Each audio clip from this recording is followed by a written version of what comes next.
দাদা পাখিটাকে কোথায় নিয়ে যাচ্ছ? এটা ঘুড়ির সুতোতে জড়িয়ে গেছিলো, এটাকে ছাড়িয়ে এটাকে আজকে রিলিজ করে দেবো, নাহলে ঘুড়ির সুতোতে থাকলে ও নিজেই মরে যেত। কই দেখি পাখিটা। পাখিটা তো অসাধারণ দেখতে দাদা। অসাধারণ থাকবে না কেন? তো কই দেখি একটু বার করো, তুমি তো ওনাকে রিলিজ করার জন্য এনেছো। বিরল যত জিনিস তো অসাধারণ তো থাকবেই।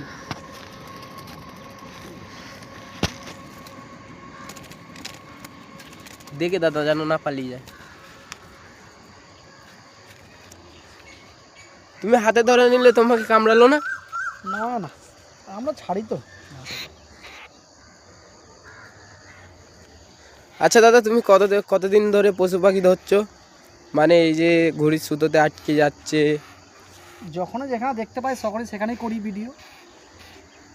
আচ্ছা, তোমার কোনো ইউটিউব চ্যানেল আছে? হ্যাঁ আছে। নাম কি আছে একটু পাবলিককে বলে দাও। তারাদা সিনেক্স ক্যাচার। আচ্ছা, আপনি এখন পাখিটাকে ধরলে এখন কি করবে? রিলিজ করে দেবো। দেখি একটু ভালো করে তোমার পাবলিককে দেখাও ফটোটা। অসাধারণ তো দেখতে।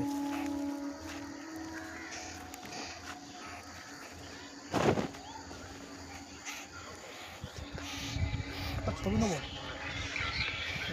ছবি তোর ফোন থেকে ফটো তোর ফোন থেকে ফটো তো নেবো।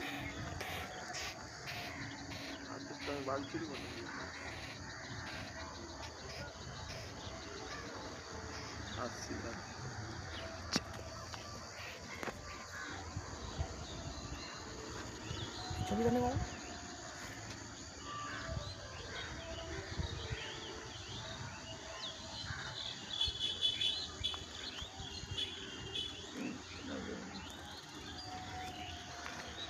তো পাখিটাও ছেড়ে দিল দাদা, এই যে তারাদা আমাদের।